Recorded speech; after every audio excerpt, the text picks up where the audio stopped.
Football cards, collecting and investing. We do it every week here on the Fantasy Football Card Quest. His name is Andy. My name is Carter. A little bit later, the QB market is heating up like absolutely crazy. I'm going to give you how I feel about a certain play of the week. But Andy, right now, I want to talk about an actual experience that I had personally, and it set our Discord pretty much on fire, right? About the discussion between scarcity and grade. You see it in the little bottom scrolly thing if you're watching on YouTube, or if you're just listening to this. We are going to put up a little graphic on the screen, but I'm going to explain it to you as a buyer. So, Andy, first off, good to see you today. And let me ask you this, Andy. Whenever you're buying a card, what is something you're looking for? Does a card need to be an absolute perfect grade, or are you looking for a more scarce card? I'm typically looking for scarcity. I'm a big proponent of buying raw, selling raw, and I feel that I can target scarcity at a better price point than I can a PSA 10, BGS 9.5. Those 10s are super rare. SGC 10s. I feel that I can, like, if it's a quarterback, right? It's one of the more elite quarterbacks. I do tend to look at their base cards, like base rated rookie, base prism, and I look for the grade. Then I start to grade chase and see if I can get a deal on a 10, because I know how liquid those PSA 10s are, especially with like a rated rookie logo or a Prism brand behind it. But especially on skill position players, I am really looking for scarcity at my my price point, my sweet entry price point that I think is good, depending on the scarcity. So I'm a Tyrann Matthew collector. He's one of my favorite players of all time. So it is a little bit different that we're going to be talking about a defensive player, but I think the same logic can apply to skill position players. And I think a lot of people go through this no matter the sport that they collect. Do I go for the more scarce card, or do I go for the better grade? So for those that are looking on the YouTube screen, these are three cards right here that ended at the same time. So one of these cards is a Tyrann Matthew Select Silver sticker autographed rookie card, numbered to 99, and it is an SGC 10 auto 9.5 grade. Okay. Now, the middle card here is a Tyrann Matthew SGC, once again, both graded 10. Okay. The card's graded a 10. The autograph is graded a 10. And this is a Blue Wave Topps rookie. Okay, so one of the last years of Topps, I believe Topps ended in 2015. And then the bottom card here, Andy, is a Tyrann Matthew card numbered to 25, the rare Topps Black Refractor SGC 9 grade. All three of these have a 10 autograph grade. And what's really fascinating for those that are listening, okay, and now if you're watching, you've already seen this, but if you are listening to this, the rarest card went for the lowest amount by a considerable margin. Okay, the number to 99 card, the most popular card here, a populated card, excuse me, $71. Okay, the number to 50 card with the perfect 10-10 grade went for $150. And Andy, you are blown away by this because you're like me. I want the most scarce card. Okay. The most scarce card went for only 46. So once again, 71, 150, 46. Okay. So, Andy, the one thing you can deduct from this is this. Okay. Very important fact that I'm leaving out here. All three of these cards ended at the same exact time. So there wasn't a change in time. One of these cards ended at 10:15, another at 10:16, and the other, I believe, at like 10:18. Andy, this blows me away. This absolutely blows me away that the rarest card went for by far the lowest. Which one did you get, Carter? I got the rarest card. So Nice. as a Tyrann Matthew collector, now a year ago when my funds were a little bit better, I would have just gotten all three of these because I am a Tyrann Matthew super collector. But as someone who has been wanting a black refractor of the Topps variation, whether it's an autograph or not, I really wanted this card. So I was ready. Andy, you know what my final top bid was? It was like 175. Like I was gonna make Wow. sure, because what I saw was the other cards were like the blue wave was already at 100, and this card right here was at 32 all the way up to the very last second.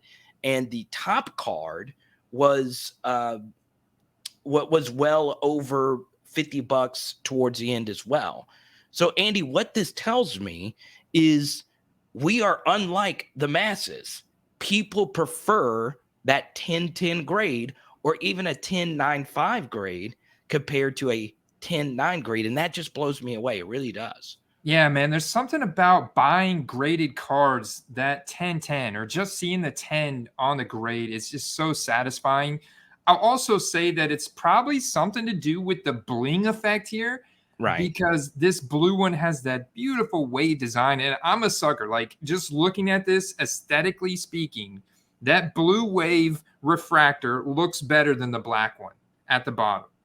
I think that design, it adds a texture to it. It adds depth to it. It adds just like, I don't know, just a whole nother element of aesthetics that make it pop. Plus, it's got a 10-10, and it's just it's very appealing. That's very, very appealing. And then the select one is the first year of select, so that has a little bit of an additional bonus to it, a little bit additional collection value there. And it's also got that massive rookie card logo in the top right, which makes it very appealing as well. I do think the eye factor does play a role here. But I don't know. Andy, this still just blows me away that the rarest card. Okay. And I know all three of these are rare, right? Number to 99, number to 50, number to 25. You would think it's flipped, right? Because if I were you, Andy, and I were just personally looking at the scans of the card, I couldn't tell which one was a 10 and which one were a 9. Let's just say we were to block the grade out. Okay. Could you, Andy, look at the scans of the card and tell which one's the 10, which one's the 9.5, and which one's the 9?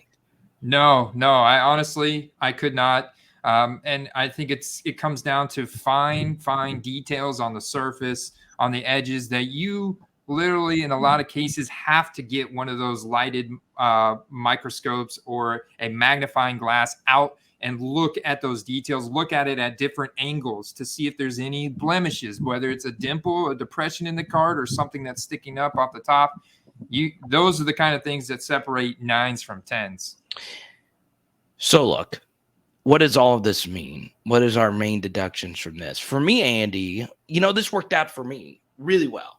Like, I thought part of the reason why I didn't play for the other cards is because I thought the black refractor was going to go for so much. I really did. I thought, how auctions go. If it was sitting at 30, I was like, okay, this is going to shoot up.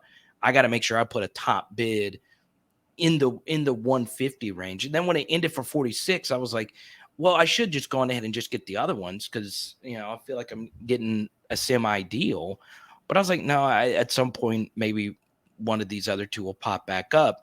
The black refractor, just by simple math, is less likely to pop back up, right? Just because there are fewer of them. For me, Andy, does the grade matter? Yeah. Like, all my Tyrann Matthew rookie cards are PSA 10, right? This is actually my first ever SGC slab I've bought off eBay. And, but like, the slab doesn't matter to me. The card does. And this gets into a subjective versus objective kind of argument, right? If the black refractor, let me ask anyone in the comment section below. I should have done this a little bit earlier. Let us know what you think about this.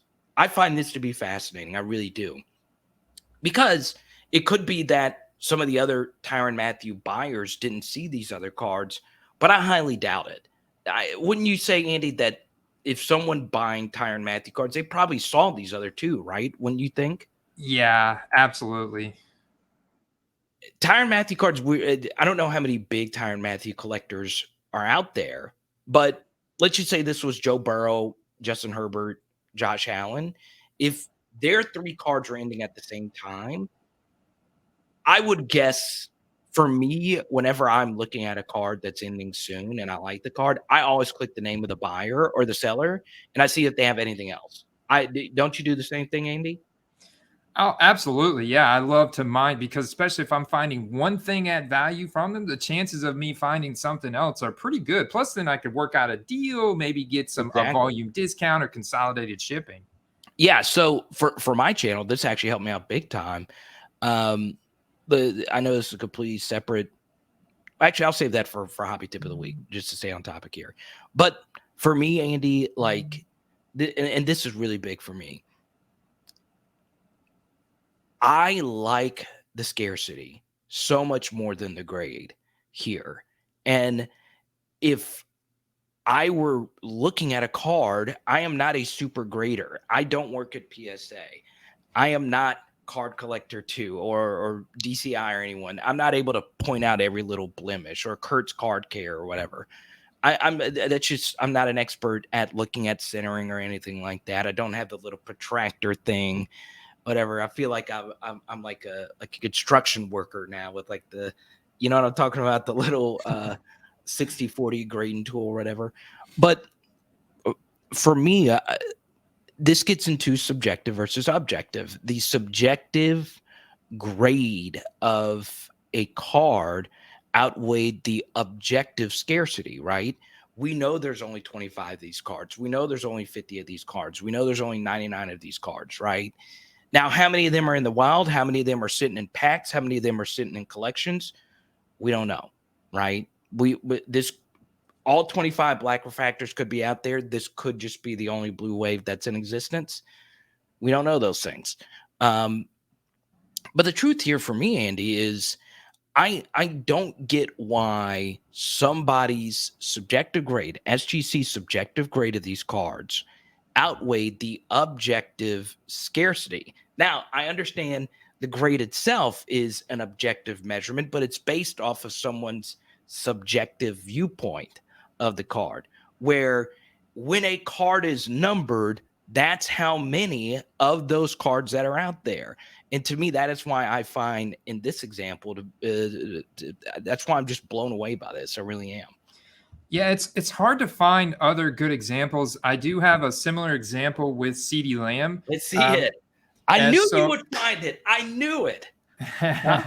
So I was looking for a Justin Jefferson originally because I found a Justin Jefferson 10-9 blue optic contenders on card auto that sold for $300, and then a raw one sold for almost $300. This one right here. But if you look at this CD Lamb, this CD Lamb is numbered out of 50 here. It's an orange contenders optic prism rookie ticket auto 1010, $430. Now, I tried finding a 9, couldn't find a 9 of this card. Obviously, numbered out of 50 is pretty rare, but we do have recent transactions of this card selling raw for $200, and then another one that sold for $230. So, I mean, it's about half of what the 1010 grade is. So, not as much as you might think. Like, there used to be an equation that a raw card was about a fifth of what a 10 is. Now, of course, it's a PSA 10. Right. And this is an SGC 10, but still to get a 1010 is very difficult, but the card is still very rare. So let's see these again. All right. So for those listening, a CD Lamb raw, that's in April. So scroll up a little bit here, Andy. So that one, okay. So July, so 199 for that raw out of 50. And what was the other one right there? 430. Okay, 430. So the 1010 did help that card a lot. Yeah. Now let's take a look at these two cards right here. The CD Lamb 1010 for 430 compared to the Justin Jefferson out of 50. That's very interesting right here. I find these two to be fascinating, Andy. One, Justin Jefferson 10-9, blue number to 75 on card auto for $300. And CD Lamb, who's not as good of a player, you get the 10-10. That's out of 50, so 430. It's pretty interesting there. It is pretty interesting, especially when you go and look at what Justin Jefferson's recent transactions were. So this card actually found out sold looks like a couple times. It looks like this same card for 300. Maybe this was a flip from 300 to 500 there. This transaction was on July 10th. But if I go back and look, like this one is the same card, but PSA 9 auto 10 for 405. This was June 27th. And this one was numbered out of 99, so not quite the same. But here's the raw one right here for 300. So this is when I'm like, okay, wait a minute. So this is why I've typically said that if you're going to grade your card, you're going for a 10. If you get a 9, it's especially if it's not even PSA. Look, I mean, PSA is helping a little bit here, but not a whole lot. I mean, what is it going to cost you about $50 to grade the card, the time spent and everything? It's a little bit of profit because you come back at 9. Even if you're coming back an SGC 9, it's pretty much the same as the card raw. Right. Wow. So basically, the big takeaway from this is if your card gems, it matters. If you get 1010 from SGC, or if you get PSA 10, or if you get the rare BGS 10, but obviously, as we talked about last week, they've lost a little bit of relevance. I still love the BGS slab, but that's not here nor there. It's crazy. It's absolutely crazy how much that 1010 matters, especially now that PSA 1010s. And for those that don't know, let's just say you're new to grading, right? You can get just the card graded and the autograph authenticated or whatever.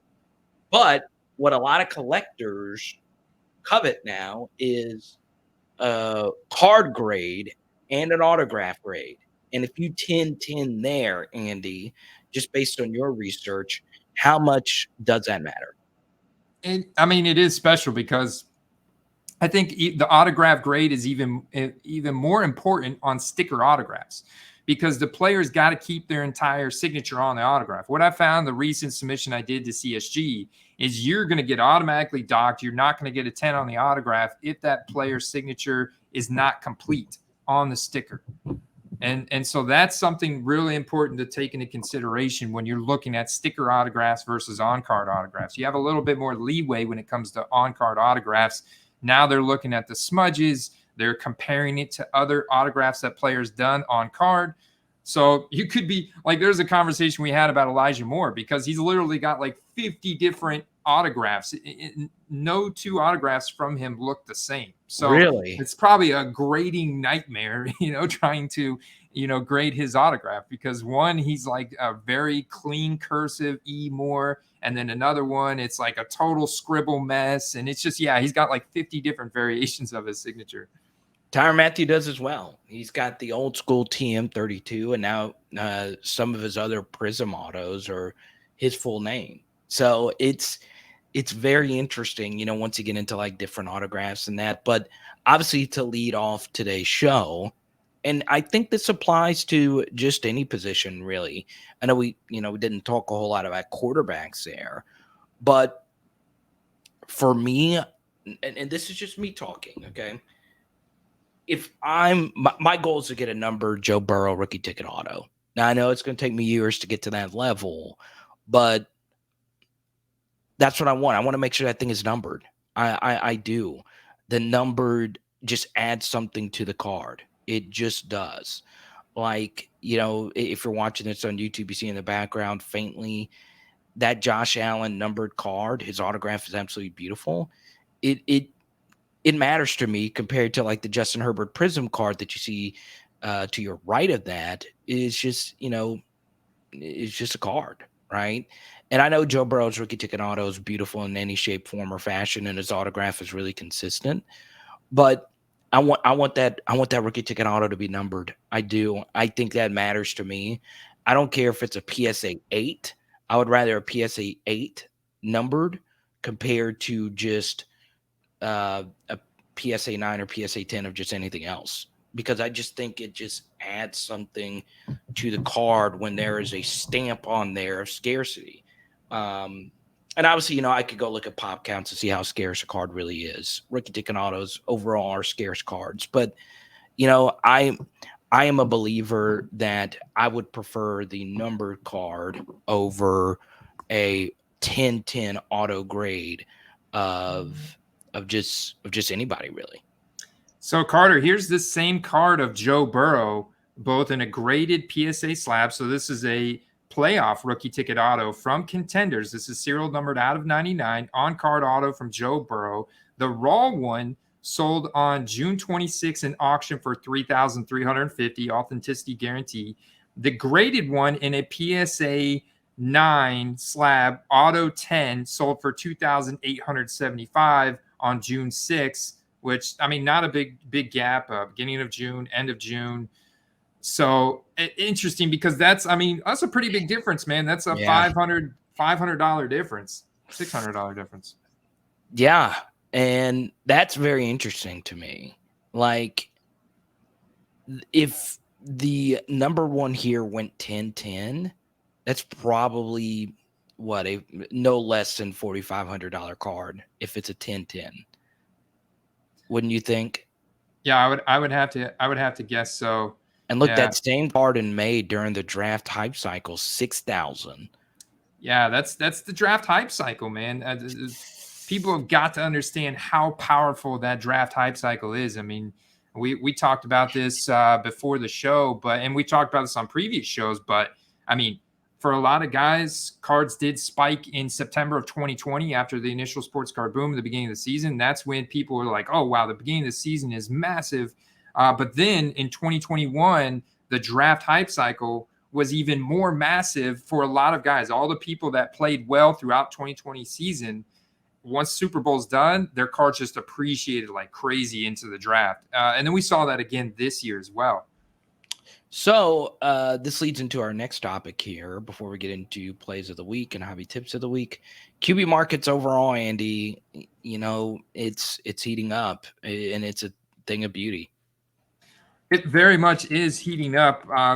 So like according to vintagecardprices.com, a lot of what we've seen lately for the top 100 has been vintage cards. But now we're seeing people reach on even like absolute grades. You can see prices for Justin Herbert's base absolute rookie card in 9-10 format are up. These cards are up almost 100%. People are reaching crazy. Yeah, people are just reaching more on cards. You'll now see, the Josh Allen's, the Patrick Mahomes base, rated rookie BGS 9.5 up 100% from the previous transaction. Base Black Prism for Justin Herbert PSA 9 up 105% from the last transaction. Of course, Baker Mayfield is seeing the largest spike in terms of volume. Now, there's certain cards where his resale value has gone up tremendously. This is one specific example where the previous transaction was at like $150 for this select Premier Silver PSA 10, and the most recent one that just occurred this past week was for $650, a confirmed transaction, and buy it now. So that's a huge increase, and you can see this in Baker Mayfield's volume. Like, his volume is only behind Joe Burrow, Justin Herbert. His week over week buy it now graded cards sold volume on eBay is up 492%. That's 148 transactions in the past 7 days.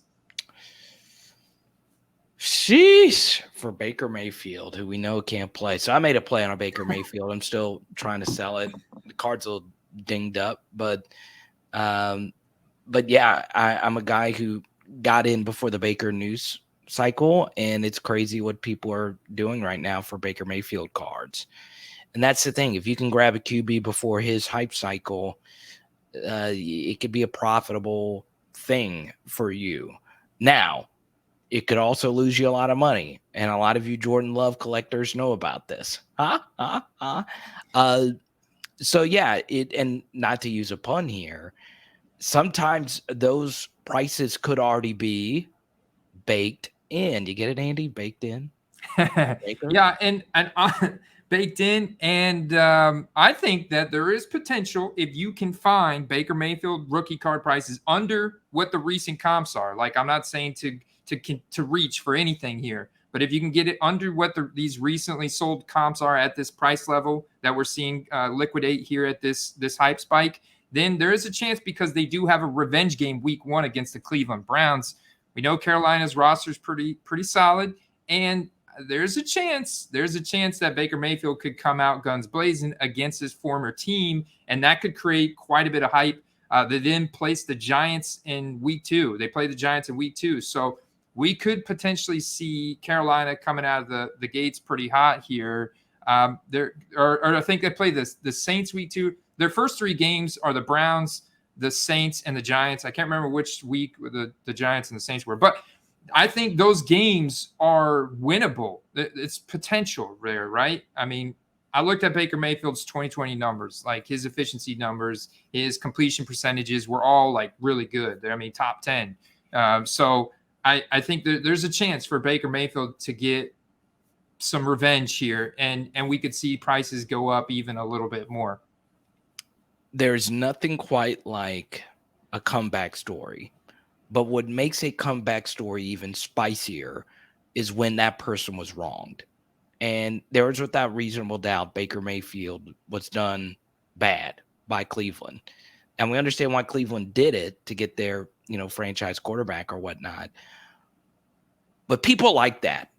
People sink their teeth into comeback stories, but in particular, comeback stories that involve people that are surrounded by a controversial situation.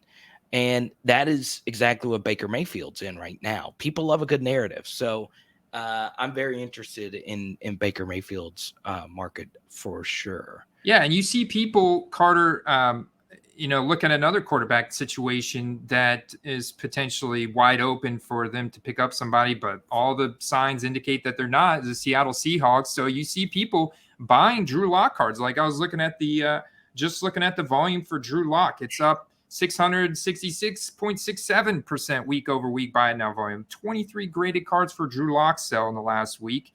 I saw Jacob Eason right here. Jacob Eason's had 6. And it's just because people are trying to speculate and put some exposure out there on who the potential starting quarterback could be for the Seattle Seahawks this year. Just it's starting quarterback hype, period, is what it is. People are trying to, because they know if they can get a $5, $10 PSA 10 card with any kind of liquidity to it, of a guy that gets a starting job, they can sell it and flip it off of hype, just getting a starting job. Even if the team's going to be bad or they run the ball 500 times a season, they're just, that's what they're trying to play, that QB carousel game. I love it. So be on the lookout for quarterbacks. Once again, I still think there is a little window for you to get Kyler and Lamar. Look for those two guys. We've seen Kyler play at an MVP level for more than a month at a time. If he puts it all together and goes on an MVP run, you never know what can happen. We've already seen what Lamar could do. So once again, look for those prices and try your best to make a move potentially. Now we get into hobby tip of the week. Andy, I'll start. I kind of referenced it a little bit earlier. Whenever you're buying a card, always click on the name of the person that you bought from. Now, why should you do that? Well, this is a good tip. I learned this from Kaladesi in our Discord, and it makes perfect sense because you can combine shipping on a deal, right? So I like Arden Key. He's one of LSU's best pass rushers of all time. He's not popular. He's with the Jaguars now, had a comeback season with the 49ers. And he's not even really that popular of an LSU player, but I'm running my full-time job is obviously an LSU YouTube channel where there's Arden Key fans. So I give autograph Arden Key cards or just autograph cards to everybody. And I was able to win 2 auctions in a bulk deal for Arden Key autograph cards. And I got 12 autographed Arden Key cards for $25 shipped altogether, which is ridiculous, right? That's absolutely ridiculous. All on card autographs, and it's great. People love autograph cards. Whenever I give an autograph card, people freaking love it. And it's because I clicked on the guy's name and I saw that he had another deal for Arden key cards that were ending at the same time. And then I saw he had a few other LSU cards that I was like, okay, since they're going to combine the shipping, eBay does the invoicing or whatever. It turned out to be a very good deal for me. It was a good deal for him because those cards aren't really that liquid, right?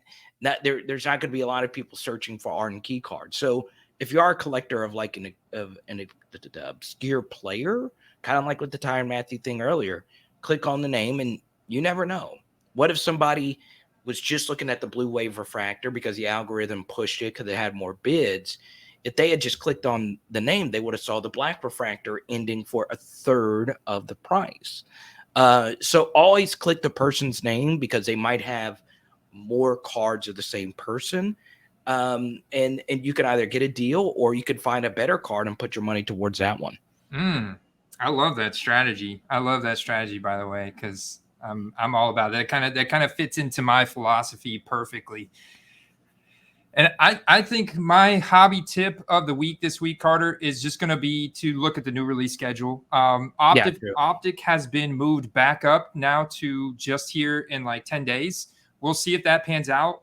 There's also 2021 Chronicles. So this is Chronicles for last year's rookies coming out tomorrow. So that I do not see moving. I think the Optic maybe now kind of like Select has now been pushed out to middle of August, which is crazy. But so that's the current schedule right now. Also, look at 2022 Chronicles, which has college ticket autos. It's also got Select in flight rookie autos for guys that you may be interested in. Chris Olave, Garrett Wilson, Drake London, Treylon Burks. All these skill position guys from the recent draft. It's going to be based on draft pedigree. So all the guys that were drafted in like the first 3 rounds are getting autograph cards, getting cards that have the NFL design to them, but in their college licensed product. And so this is interesting product. It's $150 hobby box. It's like you get 3 autos in the hobby box. So that's interesting, but the singles are in the wild on eBay. There's a lot of transactions. Like I just saw Treylon Burks non-numbered college ticket auto. It's a sticker auto, but it sold for $50, which is still quite a bit of money for a guy who's not even practicing right now because of his breathing issues. So stay tuned for the outtakes. You'll hear my hot takes about Treylon Burks.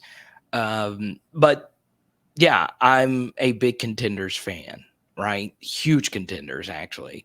I love ripping it. Because I love college uniform cards. I know the whole spiel about college uniform versus pro uniform cards. Man, I just love it. As being an SEC fan, even though I'm not a Razorback fan, it is cool to see these cards in Treylon Burks' Arkansas uniform. So yeah, it's pretty dope. Now, for play of the week for me, my play of the week, I actually kind of shared it a little bit earlier. Kyler Lamar. We all know quarterbacks is where you're going to make the most money. It's also where you got to spend the most money to make the most money. So once again, I keep going back. Kyler Lamar, right? You see these lists every year, like preseason top 10 quarterback rankings. And everybody's top 7 has Burrow, Herbert, Allen in some kind of order, along with Brady, Rodgers, Mahomes, and Stafford, right? That seems to be a very popular top 7. But, Kyler Lamar is just right there. They should be in every top 10. And I've seen those guys. I've seen one of them win an MVP. I've seen another. Kyler was the MVP favorite, right?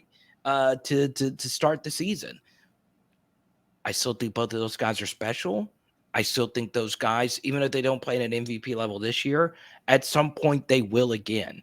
And they play a very exciting brand of football. They both have an iconic style. In other words, if you were to just watch them play, but you couldn't see the name or the number, if it was just a silhouette of them playing, you could recognize who they are immediately. So That's why I'm always going to be a fan of those two guys, because those two guys, Kyler, the undersized, Energizer Bunny, and Lamar, legit one of the biggest, most exciting football players of all time, no matter the era, right? I just love both of those guys. I really, really do. So be on the lookout for that. I'm buying Kyler autos. I bought one at a show, 3-color patch on card auto limited for $300, and the Joe Burrow version of that card is going for well over 1,000. Justin Herbert well over 1,000. I'm not saying Kyler is as good as those guys, but he can play as good as those guys, and he's in the realm of those guys if he keeps it all together. So, yeah, I'm still a big fan of those two QBs. I really am. I mean, yeah, I can't argue. And Lamar looks like he is bulked up, man. Dude, he looks. I'm glad that his arms are cannons now. I like it, man. So my play of the week is going to go back to another quarterback, but I'm going back to a guy that hasn't really been talked about a whole lot. Like, I mean, the hype is cool. He sometimes gets reached on in fantasy drafts. Like, people are going and reaching on this guy in top 10. And I just can't get off of this opening schedule. And that's Jalen Hurts with the Philadelphia Eagles, man. This opening schedule is so juicy. They're at the Lions. They get the Vikings at home, at the Commanders, and then the Jags at home. Like, with the improved defense, with A.J. Brown, Devonta Smith, Miles Sanders, Jalen Hurts is the type of guy who can burn people on the ground with his legs. He's been working with a new quarterbacks coach this year, a new throwing coach. He's apparently got some new throwing mechanics they're ready to unveil. And he's a guy who's charted well above average. Like, he should earn himself. Like, if he can take a step forward in his passing game, watch out, Carter, because I think we could see a big value increase in the average resale value of his cards across the board. I brought it up before. You've made money on Jalen Hurts cards in the past. Might as well try for it again, man. All three of the quarterbacks, we mentioned today. Oh, look at that. You got outbid. I did. I just saw. I saw it flash. What was your top bid? I put in 80 on it because it was actually at 60 when I pulled this up, because I was like, Jalen Hurts is my play of the week. And so I wanted to look, and I was like, man, dude, this is at 60. It's getting ready to end in 2 minutes. There's no way. Like, we're still going to be on this live stream. So I threw in a quick bid only to get outbid. I distract you? Were you going to go higher than 80? No, I was trying to snipe it. I was trying to snipe it, and without doing any quick comps, I knew this was well undervalued. Probably even 91 still well undervalued for that 10 grade, from CSG. But I think that someone like, I've got a CSG, CSG. I get these 3-letter acronyms mixed up. Yeah. I have an SGC 10 Optic Holo Tua that I've gotten offers on at 150, and I've got it listed at 200. So I was kind of using that in my back of my mind for what to value this at. And I probably could have gone 100, but I tried to snipe it at 80, and there was some competition there the last few seconds. I distracted you from a snipe doing this crazy little show, but that's fine. Yeah. Look, here's what I think about Jalen Hurts. I like it a lot. I really do. I think he is very, very good. And you could make money on very, very good quarterbacks in this hobby. Derek Carr was my guy last offseason, and he did not let me down. I've never lost money on a Derek Carr. Never. I know that sounds crazy. I know that doesn't make a lot of sense. But all Derek Carr does is put up numbers. That's all he does. Well, he doesn't win. I don't care. At least he's out there playing. Current players matter. They move the needle. Okay? Now, how good that current player plays, it's up in the air. But for me, I've done well with Derek Carr. Plays for an iconic brand. And still, if he were to lead the Raiders to the Super Bowl, that would be the craziest hype cycle from a guy that's never really made a Pro Bowl to, wow, his cards are doing that we've seen, right? We saw, Matthew Stafford cards didn't go to the moon per se, But if the Raiders, the freaking Raiders, do you know how much nostalgia would hit everybody if the Raiders made, a Super Bowl run this year, the year after John Madden's passing? Uh, that iconic Raiders logo. We miss the Raiders being great. I mean, we really do. Um, so yeah, I mean, Carter, Derek. guess where the Super Bowl's at this year? Oh yes. So, Wouldn't that be? Wouldn't that be? Some people would be screaming the NFL is rigged if it's if it's another home Super Bowl game again this year. That and would I be know, wild. and I know the AFC West is the AFC West. I totally get it. I understand it, but that Raiders roster is loaded, loaded. Top 5 skill position guys on offense, no doubt. Okay. Offensive line should be a little bit better. Derek Carr, we'll see. He is still, to me, a top 15 quarterback. And then defensively, defensively, they have a lot of issues, right? But they got a pass rush now. You get Chandler Jones across from Max Crosby. That's really good. Back seven is not the best. We'll see what happens there. They got a good kicker. Obviously, the McDaniels coaching change. We'll see what happens. But, Andy, this was a fun episode. Thanks, everybody, subscribing. Please comment down below your thoughts on Scarcity versus the grade. If you're watching this or if you're listening to this via podcast, let us know. Come join our Football Cards Patreon, patreon.com/football cards. Get you access to the Discord where we had a pretty fun debate about that. So make sure you check it out. Andy, fun episode, my brother. Yeah, man. It's heating up, bro. I can't wait. 2-a-days starting in just a week. Let's go. Let's go. Peace out, guys. Let's go. Peace.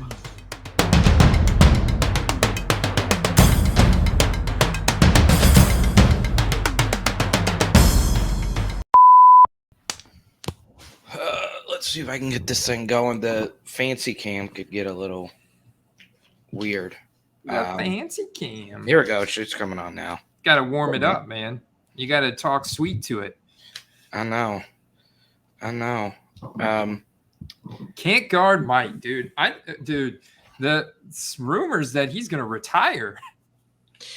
I wouldn't. Nothing would shock me about him at this point. I've never seen anything football related more accurate than this tweet. There's nothing that has ever been tweeted in the world of football Twitter that is more accurate than this. Okay. Typical QB tweet. Love my teammates. God is good. Running back tweet. Keep grinding. Tight end tweet. Derp. Wide receiver tweet. The enemy speaks kindly and holds a knife. I've never. And here's the thing. It's a very online tweet, right? Unless you're on Twitter a good bit, you won't get this joke, right?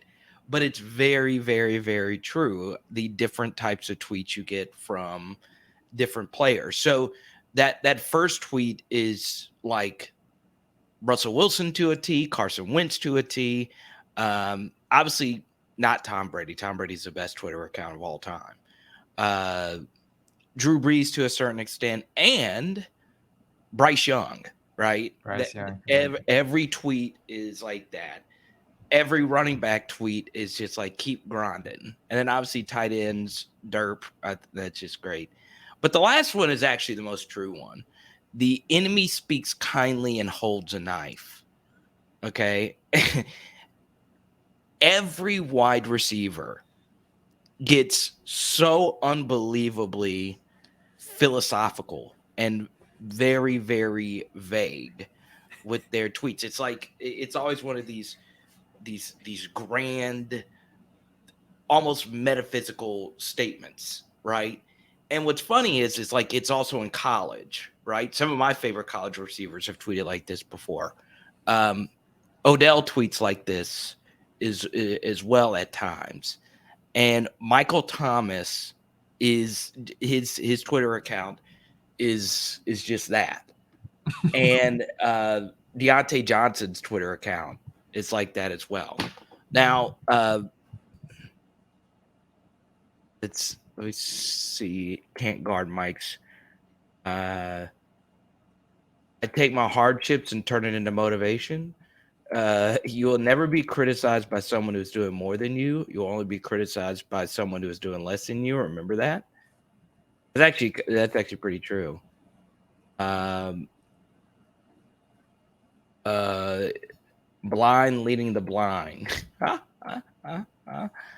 And I love me some Michael Thomas. I do. But you never know what's coming next. And what I think next year is I actually do think he's going to come back, and I do think he's going to play at a Pro Bowl level. Uh, it's pretty crazy, and I like. There's a lot of reasons why I like Michael Thomas. Right, he is a true alpha personality. He is a true go get it wide receiver. He is also someone that's done a lot of really good things in the New Orleans community with his donations, money, turkey drives, toy drives, all those things.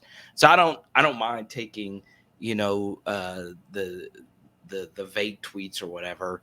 It's not even really a criticism. Tweet however you want to tweet or anything like that. My point is you never know what's going to happen because of what happened this last summer, right? Where was it the Saints? Was it Michael Thomas? Why wasn't he healthy? So on and so on and so on. And you know, for me, I think he's going to come back. I don't think he's going to retire. I don't. Um, and I still think he's got gas left in the tank. I really do. What about you? Well, it's good because I've got quite a few of his cards. I don't know, man. I'm not nearly as close to the Saints situation and Michael Thomas, but I mean, I saw that clip of him like doing like a box jump where he looked really rough. That's kind of like the only thing that I've seen recently.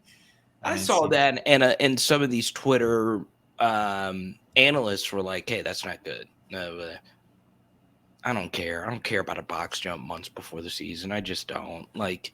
yeah. It's just not something I'm going to overreact to. Um, Plus, but the hype for Chris Olave is heating up. yeah. Well, here's the thing. Like, going back to the Twitter thing. Once again, I don't care like how you tweet. I care about how you play or whatever. It's just if you're an organization and you read that, you have no idea what that means, right? So that's why actions speak louder than words, right? If he comes out a few weeks before and looks semi decent, healthy, play him and we'll see what happens. Now, I will say this. I think one thing that's going to help him is all the older guys the Saints have on their roster. They do have an older roster. And you bring in Jarvis Landry, who's in his position group.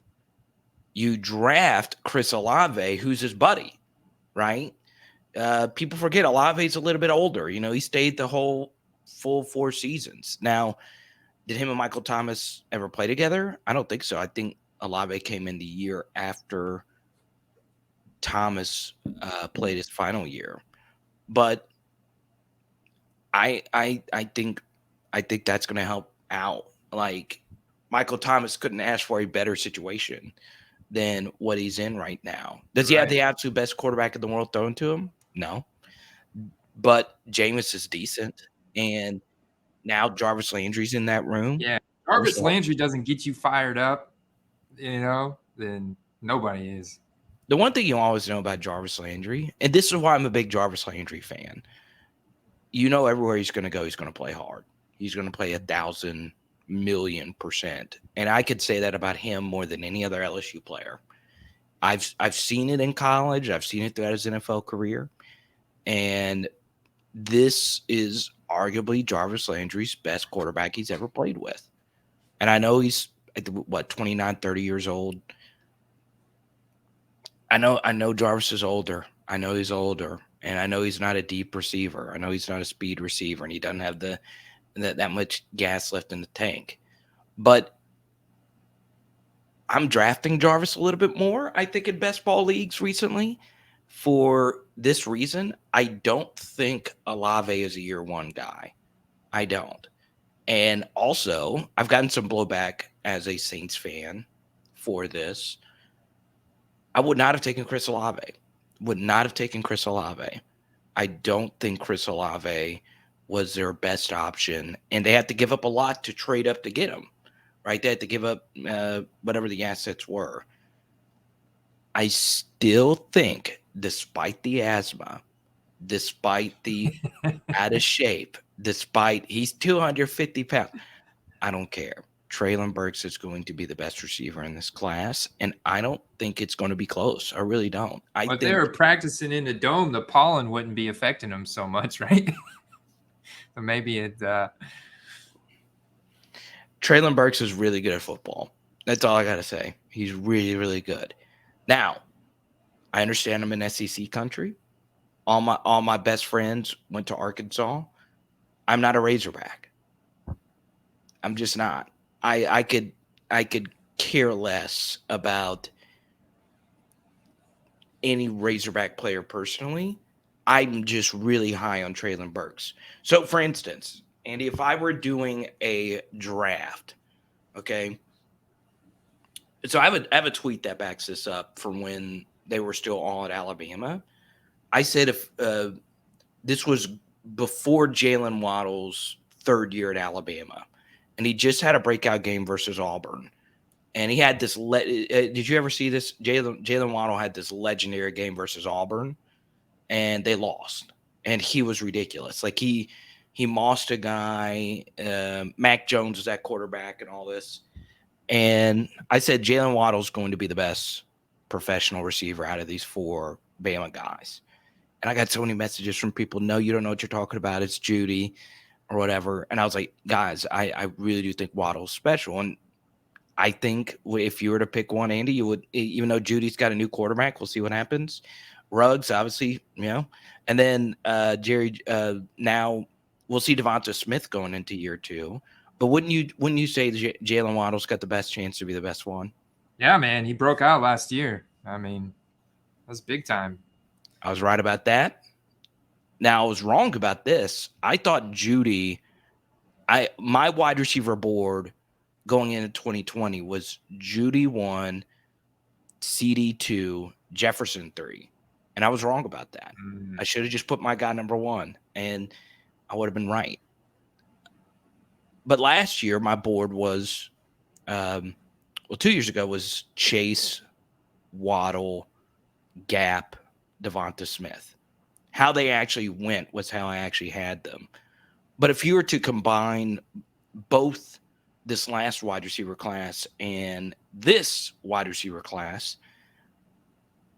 I would go Chase, Waddle, and then Traylon Burks, and then Devonta Smith. Interesting. I'm interested to see what Drake London's going to do. Obviously, bigger receiver, should be a little worried about the quarterback play. I think Kyle Pitts is really special. I believe the Kyle Pitts hype.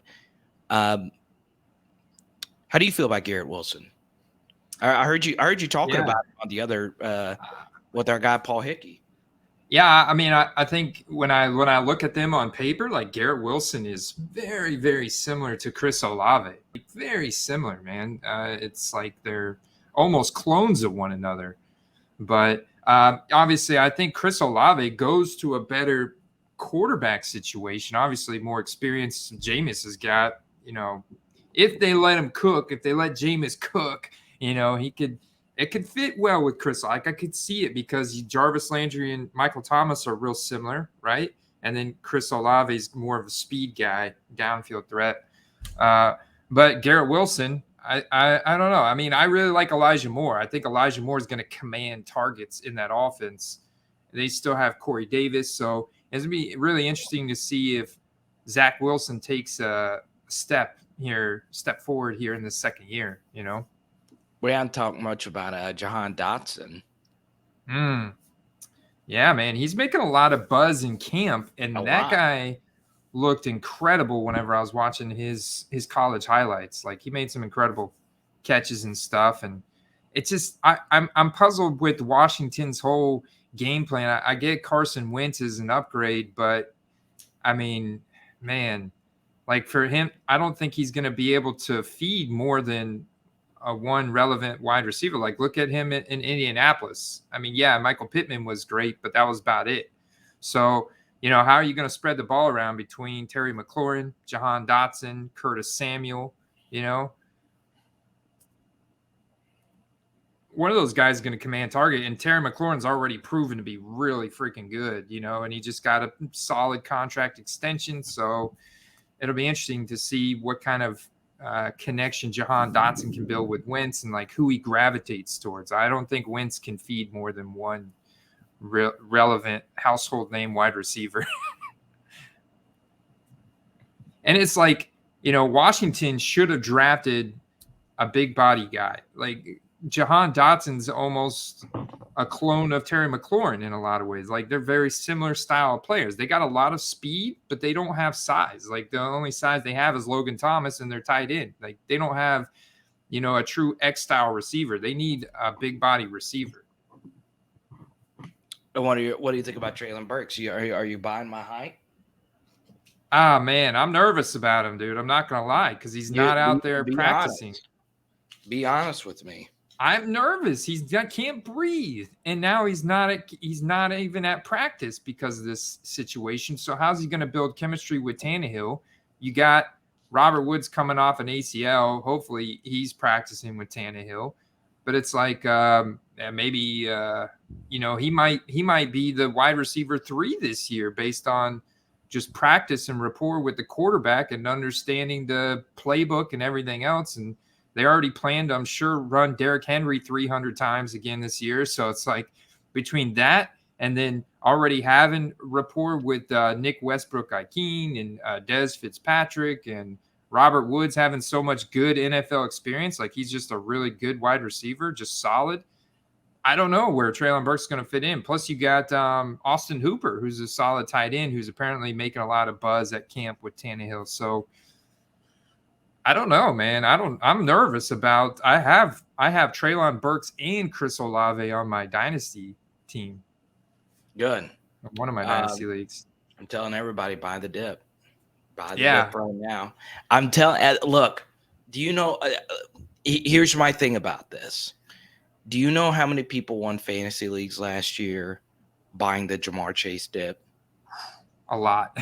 A lot. I mean, it millions. Think about all the millions of dollars that really, like, probably tens of millions of dollars, right? If you add everything together and know that Jamar Chase won so many leagues, and the reason why he slid down so many drafts is because of the preseason drop things. Man, if you like, I had a best ball league where I had him and Cooper Kupp on the same team, obviously won that best ball league. Wow. So I'm telling you, this is and this is just like, this has nothing to do really with Treylon Burks like as a player. It's just an idea where if you draft him where he's being drafted right now, and let's just say he's not even Jamar Chase, but he's still really good. And let's just say he is the number one guy in that offense. That's the difference between you and winning a lot of fantasy leagues. It's very true. And I'm just going with my evaluation, and I'm drafting him in nearly every best ball league that I'm in.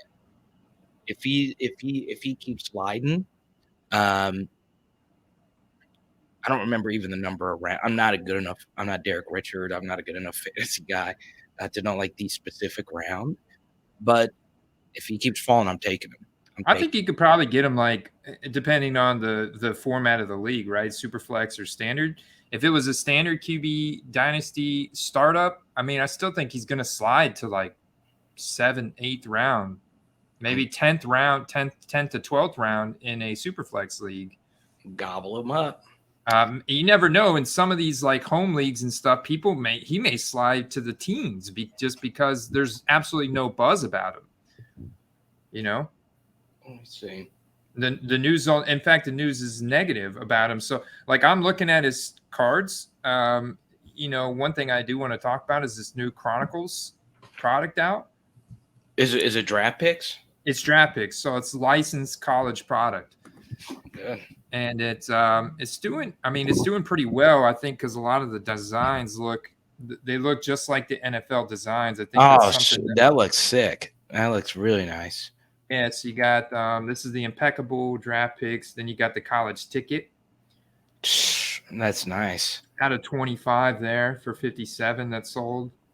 Oh man, I'd make love to that card. Wow. 57 out of $57 out of 25. Yeah, out of 25 college ticket auto. Probably a sticker, but maybe on card. Yeah, so there's those Moxie cards in this set that I was sharing with you the other night before you went live that were some of them are game worn jerseys. I found the Justin Jefferson, that one I was looking at was only the front. The other one, I found another one that had the back and it said player worn. It didn't say game worn. But then they had a Terrell Davis in his college uniform. Well, he went to Georgia. Yeah, he's a dog. And it said game worn. It said game worn, game used on the back of the patch. And it sold for like $10. Now, these aren't serial numbered, but this one is this. But I was talking about those Chronicles Moxie cards. That's a sticker auto, but still, I mean, this is like I think a flippable product. His rookie ticket auto for NFL is not going to be out until next year. You know, at this rate. The thing is, it's like the Arkansas's got like just the craziest fan base. They got the most loyal fan base because there's no professional sports teams. There's no other major team other than Arkansas that's in like the mainstream. That's a good point. If Burks goes off, there are going to be Arkansas people that are really going to want his stuff, right? Like me as an LSU fan, I'm spoiled. I got 3 guys on one team that are going to make the Hall of Fame. 77 active players in the NFL are from LSU right now. It's 77. Unreal. And it's not just slouches. A lot of these guys are like stars. Not just stars, like, Odell is like a global star. Some of the stories I've heard about him, like I don't hang around celebrities. I don't know, Andy, if you hang around celebrities a lot, but I did have a celebrity tell me this recently, that when Odell walks in the room, everything just stops. He's got this superstar quality. And what's really interesting is like that's not reflected in card prices at all, right? You could still put together a pretty nice Odell Beckham Jr. collection and make yourself a little money. I'm telling you, and I've sold off all my Odell stuff. I've decided not to collect them, and I've put that into Tyrann Mathieu. Look at that. PSA 10, $39.99 base rookie. That's not bad. Yeah, it's the injury, man. I mean, I think he could be back starting in the Super Bowl again. Oh, no doubt. And rookie refractor right there, 99 cents. I know that some of his really rare stuff, though, is probably still selling for a lot of money, but not nearly as much as you would think. Not as much as you would think of a global superstar. Right? Yeah. There's not many NFL players that are global superstars. Obviously, Brady's one of them because the NFL is not a global product.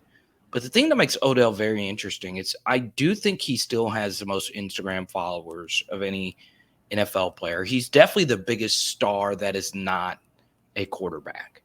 Like in terms of like Drake, Rihanna, like those kind of names. I've always found him to be very, very, very interesting. I'm always going to be an Odell fan. I've just decided to collect Tyrann Mathieu and Jeremy Hill. And then obviously, I want to collect them Jamar Chase, Joe Burrow when I actually start making some money again. And yeah, it's interesting. Well, look at that one right there. 1/1 shield, game worn. Let's see if it's actually game worn and see if they got a photo on the back. 1/1 National Treasures. Oh, and the Rams jersey. That's kind of clean. All right, let's see if it's actually game worn.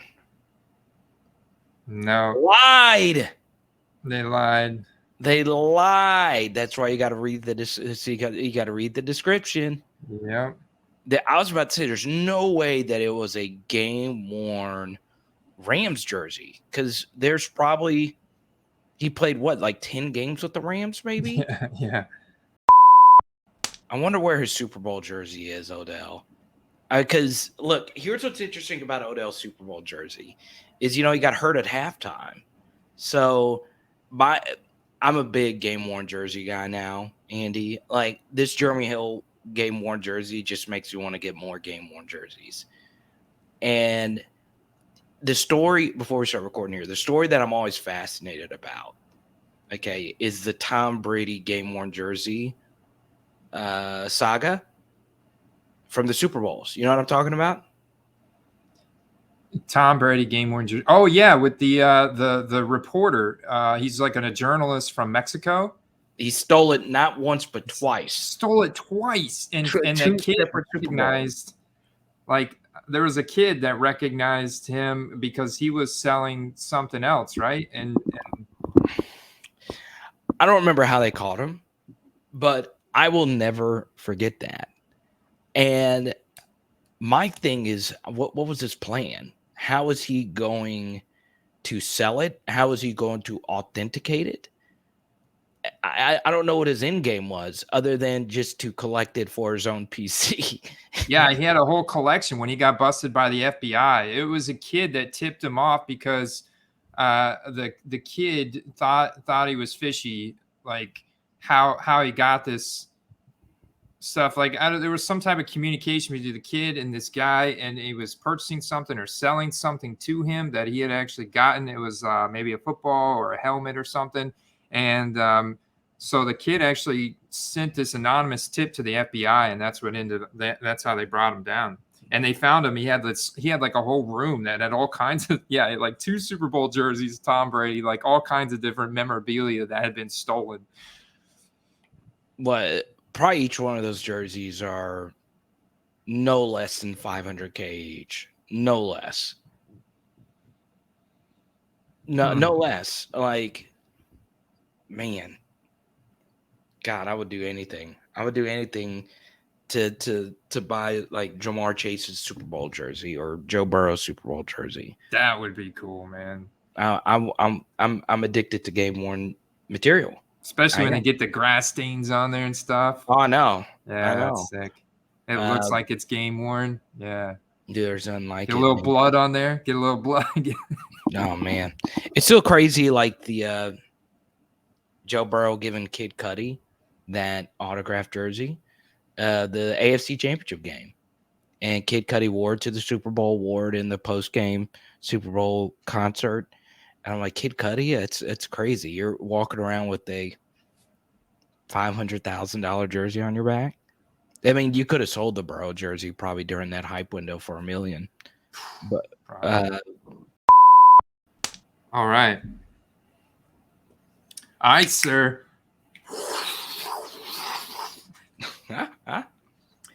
Football cards, collecting and investing. We do it every week here